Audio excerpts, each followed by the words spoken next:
I'd like us to take a little time now to think about the changing racial and ethnic population in the U.S. and what that means specifically to our rural communities. Americans are more racially and ethnically diverse than in the past, and the U.S. is projected to be even more diverse in the coming decades. By 2055, the U.S. will not have a single racial or ethnic majority. Much of this change has been and will be driven by immigration.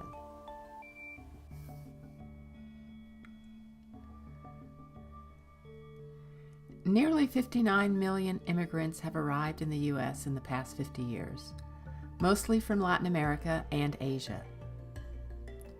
Today, a near-record 14% of the country's population is foreign-born, compared to just 5% in 1965.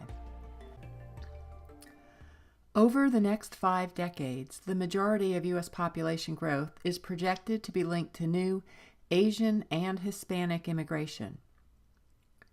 American attitudes about immigration and diversity are supportive of these changes for the most part. Most Americans say immigrants strengthen the country rather than they say they burden it. And most say the U.S.'s increasing ethnic diversity makes it a better place to live. Rural and small-town areas have traditionally not been as racially or ethnically diverse as the nation overall. The 2010 census reports that approximately 78% of the population in rural and small-town communities are white and non-Hispanic, compared to 64% of the population in the nation as a whole. In the year 2000, African Americans were the largest minority group in rural and small-town areas. However, as of 2010, Hispanics comprised 9.3% of the rural population, surpassing African Americans at 8.2%. Less than 2% of the population in rural and small-town areas identifies as Native American, but more than half of all Native Americans reside in rural or small-town areas.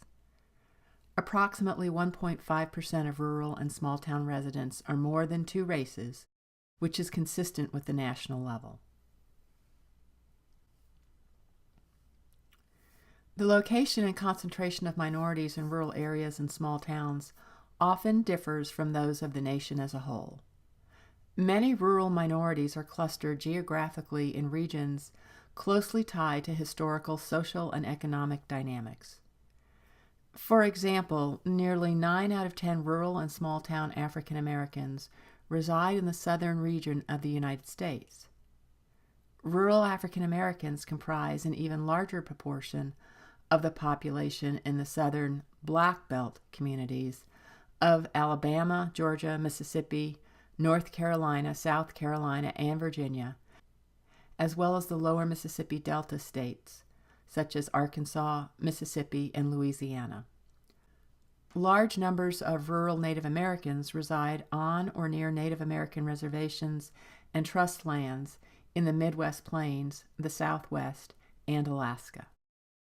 More than half of all rural and small-town Hispanics are concentrated in the 4 states of Texas, California, New Mexico, and Arizona. In fact, just under 1/4 of all rural and small-town Hispanics live in Texas alone. Despite advances made through the civil rights movement, labor struggles, and increased self-determination, the experiences and conditions of rural minorities are often overlooked given their relatively small populations. Moreover, it's often assumed that the conditions that led to these upheavals have been addressed.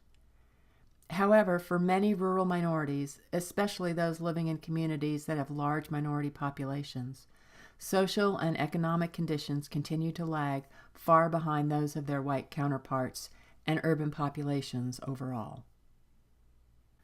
One of the more significant demographic trends in the U.S. has been dramatic growth in the Hispanic population. In rural and small-town areas, the Hispanic population increased by 1.9 million, or 46%, between 2000 and 2010. In fact, more than half of all rural and small-town population growth in the last decade is attributable to Hispanics. There were modest population gains among rural African Americans, 2.9%, and Native Americans, 7.5%. More dramatic population increases occurred among rural and small-town Asians, Native Hawaiian Pacific Islanders, and persons of two or more races, all categories which experienced double-digit population gains in the previous decade. However, these racial groups still comprise less than 3% of the total rural and small-town population.